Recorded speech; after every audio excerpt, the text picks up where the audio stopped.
A man can be himself only so long as he is alone, and if he does not love solitude, he will not love freedom, for it is only when he is alone that he is really free. Journalists are like dogs. Whenever anything moves, they begin to bark. Talent hits a target no one else can hit. Genius hits a target no one else can see. It is difficult to find happiness within oneself, but it is impossible to find it anywhere else. Happiness consists in frequent repetition of pleasure. One should use common words to say uncommon things. That when you're buying books, you're optimistically thinking, you're buying the time to read them. A high degree of intellect tends to make a man unsocial. Treat a work of art like a prince, let it speak to you first. Great men are like eagles, and build their nest on some lofty solitude. It is a wise thing to be polite, consequently, it is a stupid thing to be rude. To make enemies by unnecessary and willful incivility is just as insane a proceeding as to set your house on fire. For politeness is like a counter in avowedly false coin, with which it is foolish to be stingy. Life swings like a pendulum backward and forward between pain and boredom. No rose without a thorn, but many a thorn without a rose. Hope is the confusion of the desire for a thing with its probability.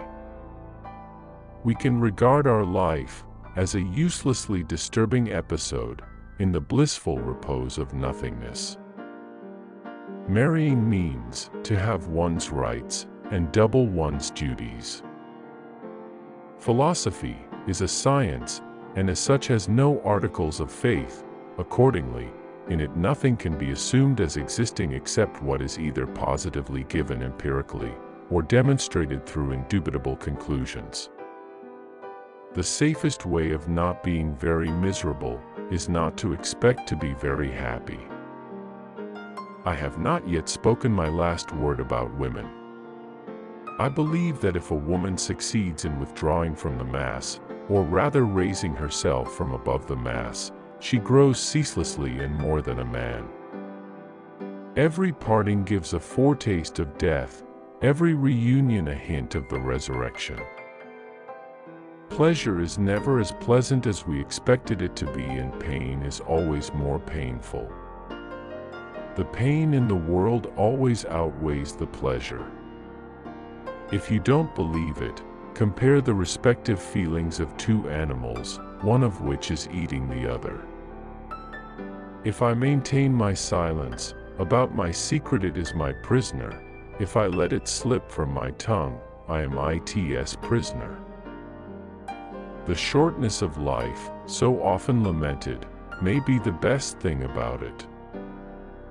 Wealth is like sea water. The more we drink, the thirstier we become, and the same is true of fame. Almost all of our sorrows spring out of our relations with other people. There is no more mistaken path to happiness than worldliness. If we were not all so interested in ourselves, life would be so uninteresting that none of us would be able to endure it. Faith is like love, it does not let itself be forced. If we suspect that a man is lying, we should pretend to believe him, for then he becomes bold and assured, lies more vigorously, and is unmasked. Ordinary people merely think how they shall spend their time. A man of talent tries to use it. Politeness is to human nature what warmth is to wax. The business of the novelist is not to relate great events, but to make small ones interesting. Rascals are always sociable, and the chief sign that a man has any nobility in his character is the little pleasure he takes in others' company. To be alone is the fate of all great minds. a fate deplored at times, but still always chosen, as the less grievous of two evils. To find out your real opinion of someone, judge the impression you have when you first see a letter from them. What a man is contributes much more to his happiness than what he has, or how he is regarded by others. The more unintelligent a man is, the less mysterious existence seems to him. Life is short, and truth works far, and lives long. Let us speak the truth. Life is full of troubles and vexations, that one must either rise above it by means of corrected thoughts, or leave it. Everyone takes the limits of his own vision for the limits of the world. Truth is no harlot who throws her arms round the neck of him who does not desire her. On the contrary, she is so coy a beauty that even the man who sacrifices everything to her can still not be certain of her favors. Each day is a little life, every waking and rising a little birth, every fresh morning a little youth, every going to rest and sleep a little death. Scholars are those who have read in books, but thinkers, men of genius, world enlighteners, and reformers of the human race are those who have read directly in the book of the world. Nature shows that with the growth of intelligence comes increased capacity for pain, and it is only with the highest degree of intelligence that suffering reaches its supreme point. Students and scholars of all kinds and of every age aim, as a rule, only at information, not insight. They make it a point of honor to have information about everything, every stone, plant, battle, or experiment, and about all books, collectively and individually. It never occurs to them that information is merely a means to insight, but in itself is of little or no value. The life of an individual is a constant struggle, and not merely a metaphorical one against want or boredom, but also an actual struggle against other people. He discovers adversaries everywhere, lives in continual conflict, and dies with sword in hand. Men need some kind of external activity, because they are inactive within. No one writes anything worth writing, unless he writes entirely for the sake of his subject. Night gives a black look to everything, whatever it may be. For the more a man has in himself, the less he will want from other people, the less, indeed, other people can be to him. This is why a high degree of intellect tends to make a man unsocial. Men best show their character in trifles, where they are not on their guard. It is in the simplest habits that we often see the boundless egotism which pays no regard to the feelings of others and denies nothing to itself. He who can see truly, in the midst of general infatuation, is like a man whose watch keeps good time, when all clocks in the town in which he lives are wrong. He alone knows the right time. What use is that to him? If the immediate and direct purpose of our life is not suffering, then our existence is the most ill-adapted to its purpose in the world. Honor has not to be won, it must only not be lost. Honor has not to be won, it must only not be lost. Many undoubtedly owe their good fortune to the circumstance that they possess a pleasing smile with which they win hearts. Yet these hearts would do better to beware and to learn from Hamlet's tables that one may smile, and be a villain. A last trick is to become personal, insulting and rude as soon as you perceive that your opponent has the upper hand. In becoming personal, you leave the subject altogether, and turn your attack on the person by remarks of an offensive and spiteful character. This is a very popular trick, because everyone is able to carry it into effect. In the end, everyone stands alone, and the important thing is who it is that stands alone. Any foolish boy can stamp on a beetle, but all the professors in the world cannot make a beetle.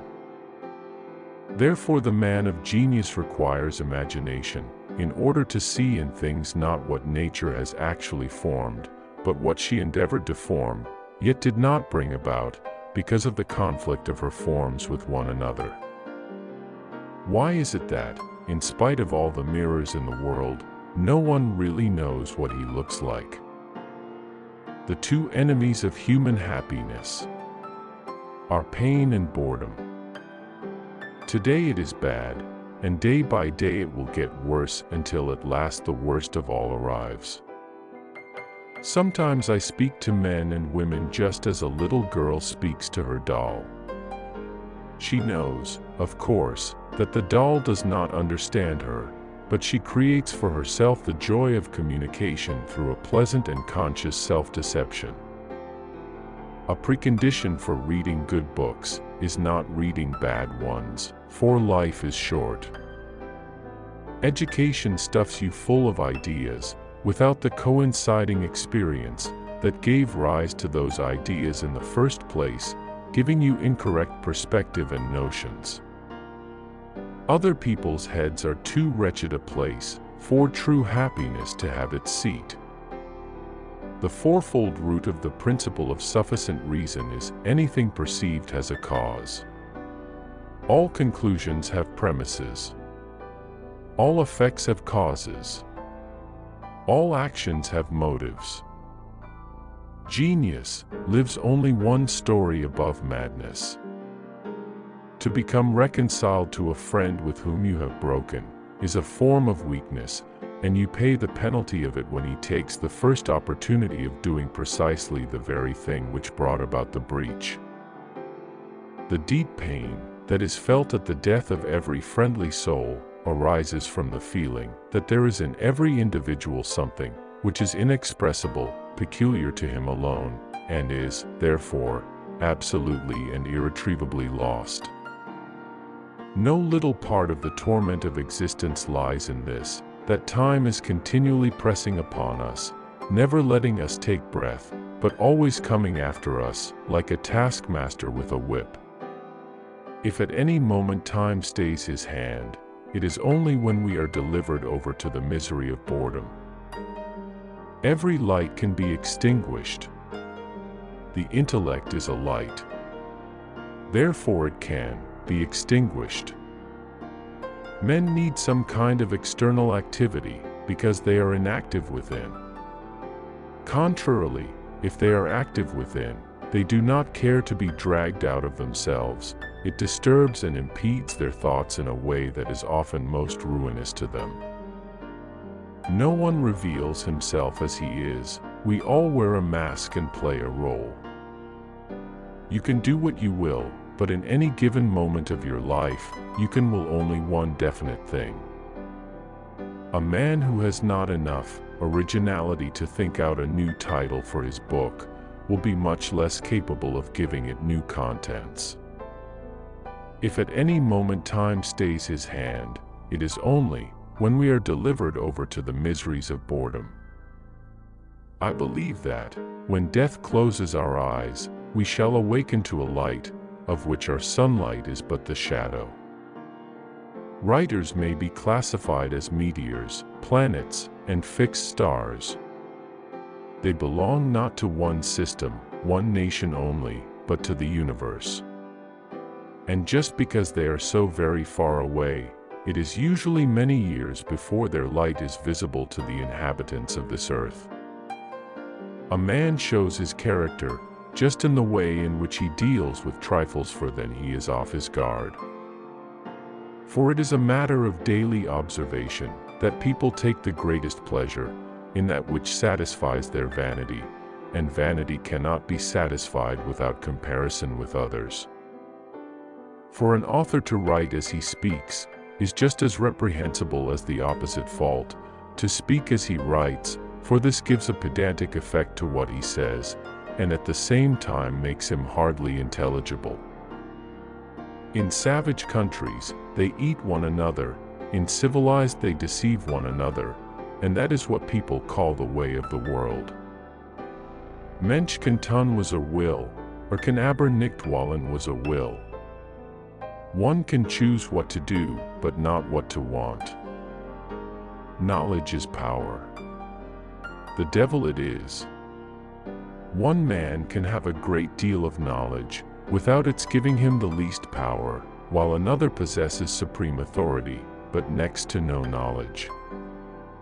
Music is so easy to explain, yet so inexplicable, as it reproduces all the emotions of our inner being without reality, remote from pain.